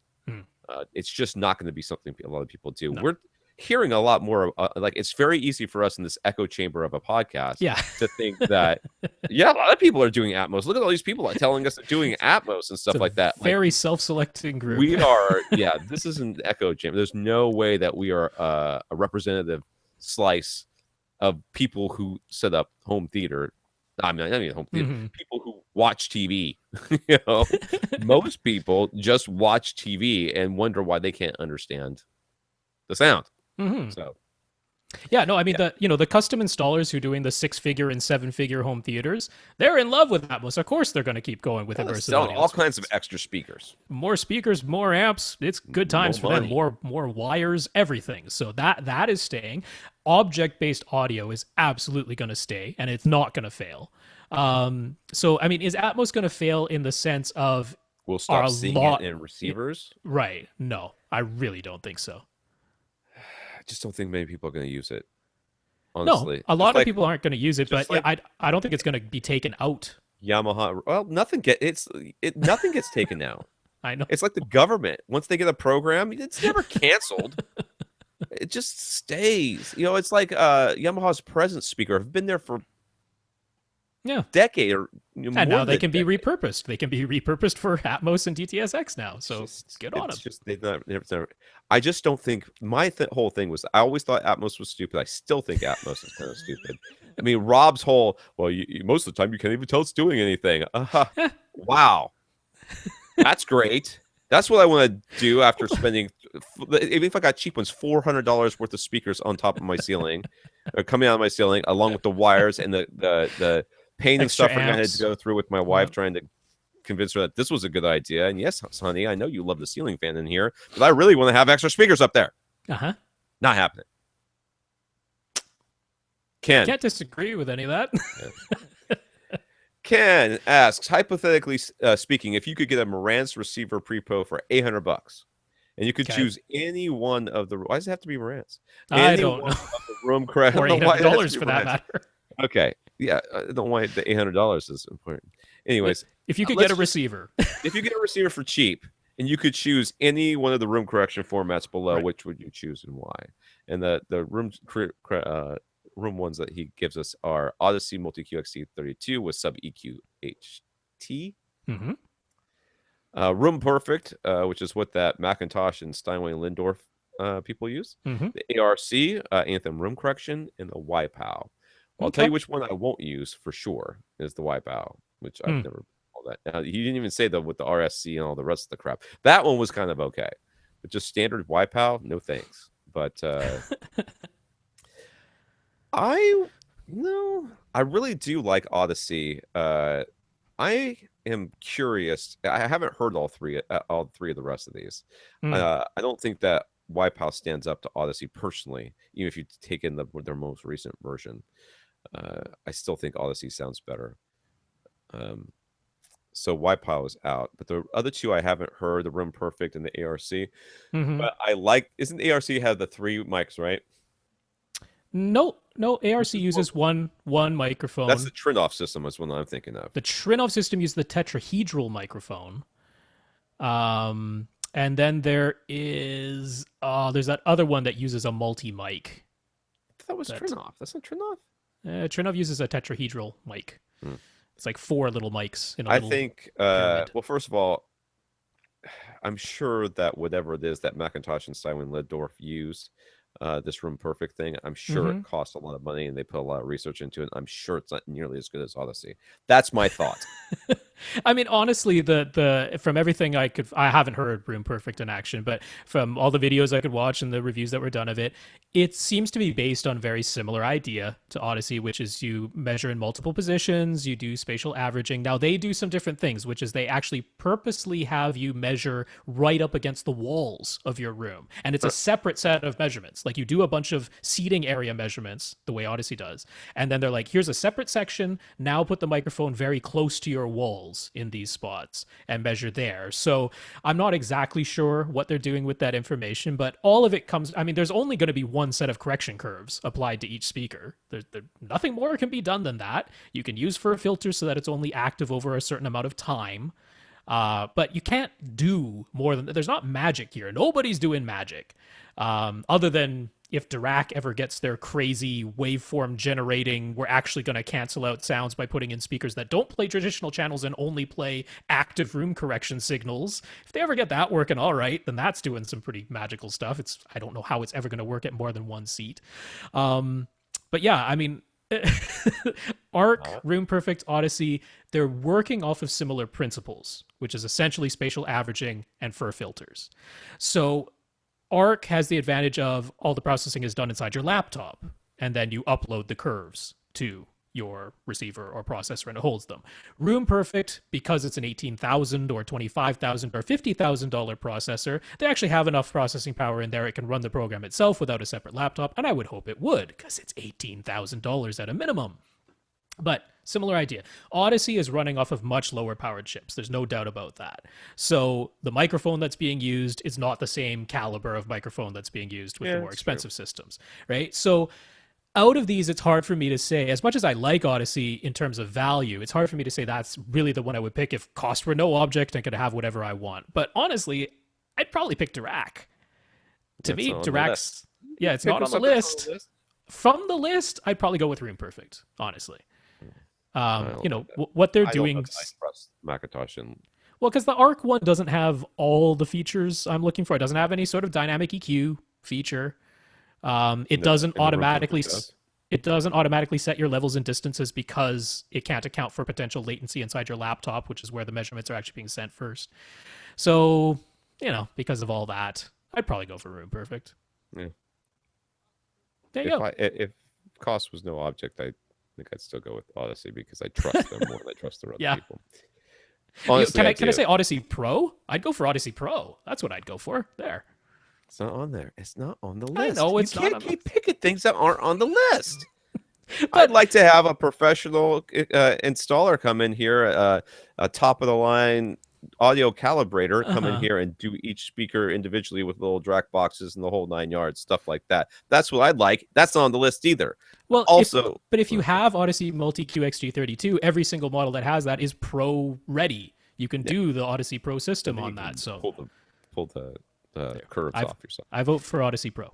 Whatever. Is there a way to know if a receiver does or does not have sub EQ HT? For example, the Marantz AV8802A does have some sub EQ HT, but isn't listed anywhere as a feature, only in a picture. Au contraire. I It thought is listed as a feature. You have to be reading pretty carefully because it's not like bolded or highlighted, but it is mentioned in that feature set. The I little do like what Dennis spec doing with like sheet. the platinum Yeah, stuff. Makes it a yeah. little bit easier for people so that you're not having to, comb through all this stuff. And I'm pretty sure that you can just go to Odyssey's website and check it there too. They usually have a list. They're not always super up to date, though. Honestly, the 100% way to know for sure is to download the manual. There you Download the go. manual in PDF form. Do a Control F find search thing. Type in sub EQHD, and it'll show you if it shows up anywhere in the manual, which it will. If it has that feature, it will be mentioned in the manual somewhere. So, Martin manuals. thanked us and Jackson from last week for our advice regarding the Marantz AV7702 Pre-Pro versus the new Mark II version, as well Mm-hmm. as warning him to stay away from Yamaha Blu-ray players. Regarding pre-pros versus receivers, he is a recording studio engineer, and all of the speakers he uses are self-powered. So I think last week we said, why don't you just get the one with the amps, dude? That's what I said. Now we're knowing why. Mm-hmm. So he's got these Equator D5 coaxial monitors. They're $200 a pop. Given that he'll never make use of any of the internal amps in his AV receiver, do we still think that the SR7010 is a better value, given that he'd be running 30 to 50 lengths of line level cable, 30 to 50 foot. Yeah, sorry. Missed the foot in there. Yeah, he prefers the idea of using balanced XLR connections to avoid any possibility of picking up noise versus the unbalanced RCA connections. Never been an issue with me, but okay. Shielded RCA cables, 30 feet long, shouldn't be a problem. Just fine. Just absolutely fine. But if you're really whatever.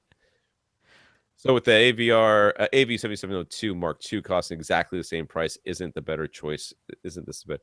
You really want to buy that? So I'm going to say yes. Yes to the thing you want to buy. I've got no. When you've got self-powered speakers, or let's say you already owned 11 external amps anyway. Yeah. Right. Like then, yeah, there's no benefit to getting the receiver. The problem I've always had with processors is until the last 5 years, they were always more expensive than the ones with the amps in it. That's right. It used to drive me nuts. Look, over there has XLR connections. I'm like, what are they made out of? Pixie dust and unicorn horn? Shut up. The amps have got to cost more. They've just gotta. How can it not be? When all of your amplifier stuff is already covered, and yeah, you know what, a 50-foot run, by all means, use an XLR cable. Put you peace of mind. It's a balanced connection. Any noise that's picked up along the way, it's going to be inverted on the other end and canceled out. So yeah, I got zero problem with this. It isn't like you're spending more to get the 7702. Most people would ultimately end up spending more because most people would have to buy more amplifiers. That's right. To get this to work. So that's why I normally say, for most people, the receiver is still the better deal because you'll probably be able to use 4, 6 of those internal amps, even if you've got a 7-channel external amplifier, So he's not going to ever add anything. That he's done. He's never going to put speakers on the self-powered speakers. That's what's never going to get Atmos. He's never going to have a Zone 2. Well, if he is, it's going to be self-powered speakers. So you don't know. That's what he's saying. Whatever. Get what you want, dude. Greg is backing up all his Blu-rays and MKV. Don't ask me to justify your purchase. Just buy it and tell us what you got, and we'll tell you how broke. It's a video. One. Okay, so anyways, Greg is backing up all of his Blu-rays and MKV, which is with video and lossless audio only, and using Plex to organize. He planned on using a Mac Mini as a Plex server, but has read that he won't pass the DTS MA with a Dolby True HD bitstream to his receiver over HDMI. He also read that he can still get lossless audio if he outputs LPCM. Anyways, Linear PCM. Yeah. yeah. I know. Just for some reason, it just looked wrong. Are either of these true? They are both true. There you go. Yes.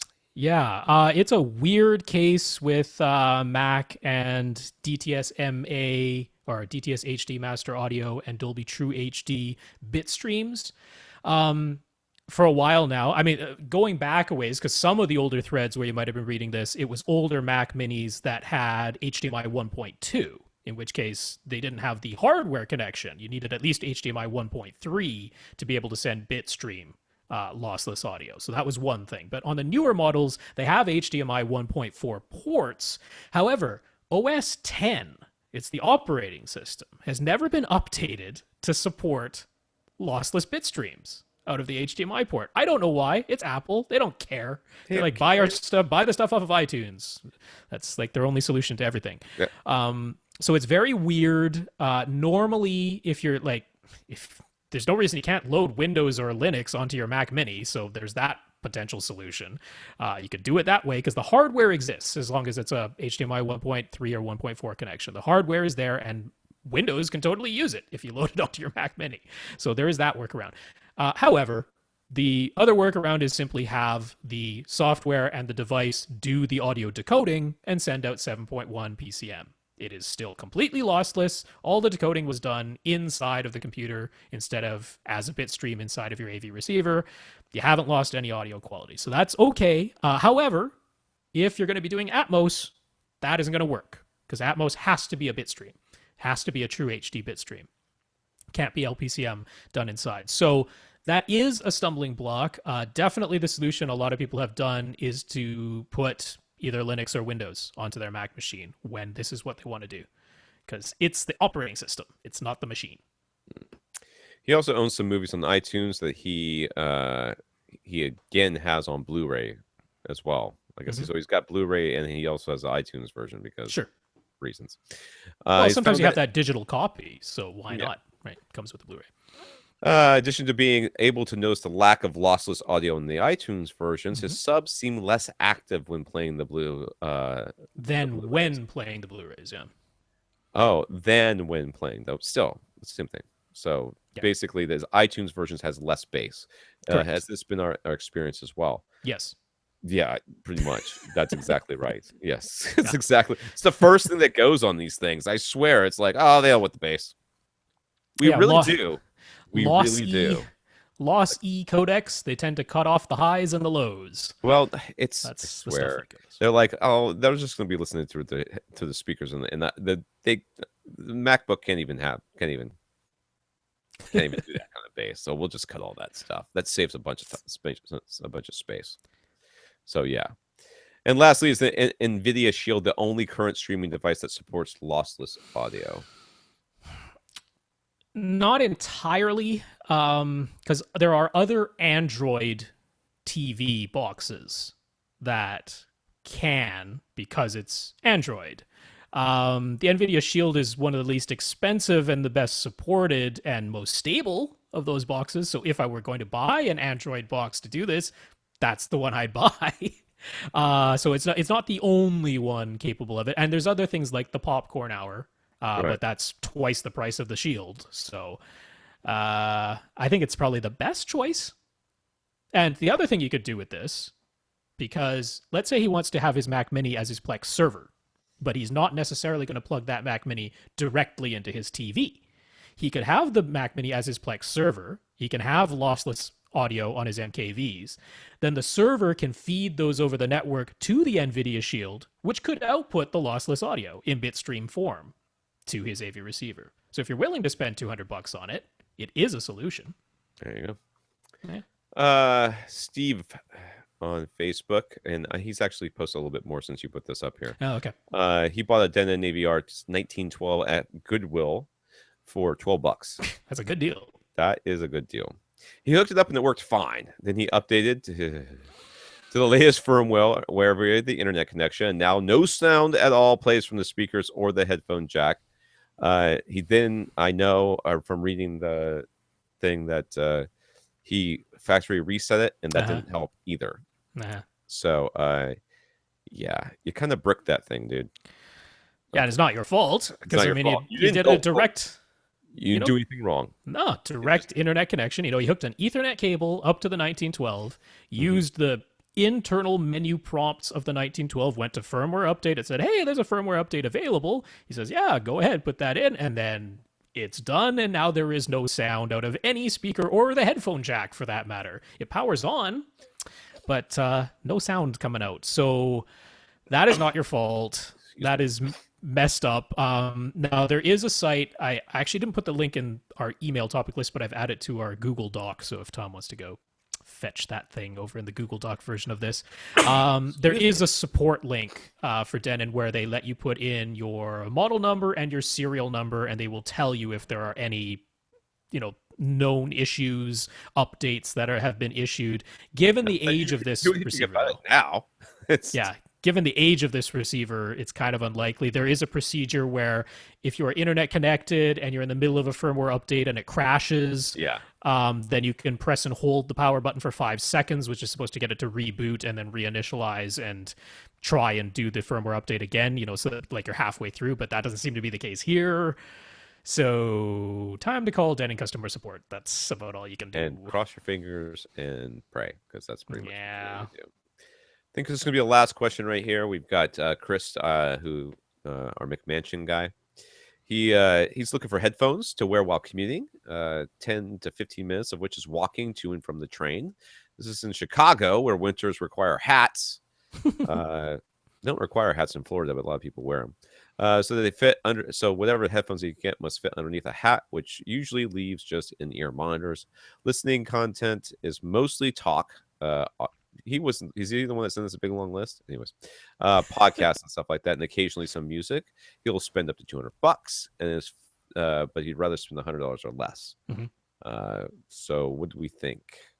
He says he's considering RBH Eddie Modic. Modic.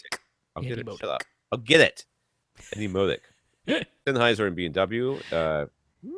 Okay, anyways. He'd love any thoughts on all of them. It's tough to know what's really worth the money. Uh, I have the Ohm Audio in-ear ones, which Mhm. I really, really like quite a bit. Very linear with not too extended, not too bassy bass. And Mm. I have been a fan of all the RHA models, and every Yep. single one of them has a tip up in the bass. Oh yeah. So Quite a that, strong one, really. yeah, Yeah, and that's RHA, not RBH. yes, that's different. Two very different companies. Yeah, Yeah. So I mean, the Eddie Modics are as linear as anything can possibly be, which means they actually sound weak in the bass to most people and right. shrill in the highs to most people because they measure flat. Doesn't mean they sound flat, particularly at lower than reference volumes. So they are extremely accurate. However, I wouldn't say they're necessarily the best choice for putting like earmuffs or a hat or a toque over top of because they kind of stick out of your ears the way that they're designed. Mhm. They stick out a bit. Some of the Sennheisers pretty fine, especially some of their like $80 models, and very small, very compact little things. I've had some of those before. They sounded perfectly fine. However, I put all of that aside because once I started using the Shures and the $100 SE215s would certainly fit within the budget that he's looking for. They sound so much better and so much clearer than any of the ones I had used before that I'm like, well, why would I really use anything else, to be honest? He looked at them and was a little concerned because they physically look larger, like especially than the Sennheisers. They are physically larger. However, they're really ergonomically designed to fit within the canal of your ear, fit within that sort of hollow part in the pinna of your ear. They fit in there really nicely so that they are sitting flush with the profile of your ear. They're not sticking out in any way. And they hold in there really nicely because the cords go up and over your ear and towards the back of your head. So I really like those Shores. I think they're the way to go. I wear one in my left ear like all day, every day that I work, and it's super comfortable. Doesn't bother me. I'm in Canada. I wear toques in the winter. Yeah, the Ohm It's great. Audios I think have slightly bigger posts, Mm, and they can be depending on your ear canal. Uh, I find them fine now, but I he doesn't sound like he's gonna wear them for a huge period of time. Uh, so I might say that they would be fine for you. They're very good. I think they're more closer than $200. And I honestly, Mm, at Home Audio, I think I'm not sure if they're still making them or what. So you have to look into that. If it's okay. they're a decent little headphone. Anyway, some choices there. Some choices: Bruno, Kevin, Brett, Barney. What is with the B's? Jerry, Diego, and I don't know. There's some more. There's a Jen. Well, there's all the snake oil things that have been passed along. No, So there's snake oil stuff, but then there's a J down here too, and I is see there? that came in Oh, I see. new. Stuff Who's that that? stuff No, just that's today. Jerry. That's Jerry. Okay. Anyways, so if you heard your name or didn't hear your name, we'll deal with you next week. Once again, let's thank our listeners of the week. We have Mm-hmm. Scott for the donation. Thank you, Scott. Thank you, Scott. Jefferson, Kevin, and Ash, and of course Peter for their specific sport of the podcast in their own special ways. Thank you, gentlemen. Always appreciate it. Always. If you would like to get your question answered on the podcast, you can reach us at tom@avrant.com, rob at avrant.com, www.avrant.com, which works again. Facebook.com/avrant podcast, at First Reflect for Rob, at avrant_Tom for me. And if you And want to make absolutely sure that your question is on the podcast, email question at I forgot about that. avrant.com. Yep, I'll do it too. And at Austin Pond for our producer, at That's Austin right. Pond. With an E, Austin Pond. 10, not 9. Os 9. He, of course, has his own podcast, which is the We Watch Movies podcast. On that podcast, they mostly discuss how to make Minecraft characters out of cardboard boxes. Very good. It was really topical during Halloween, Mm-hmm. less so right now. For AV Rant, I'm Tom Andrew. And I'm Rob H. Now go out and listen to something. For all of you watching on the YouTube channel, we'll be having our after party in just a bit here.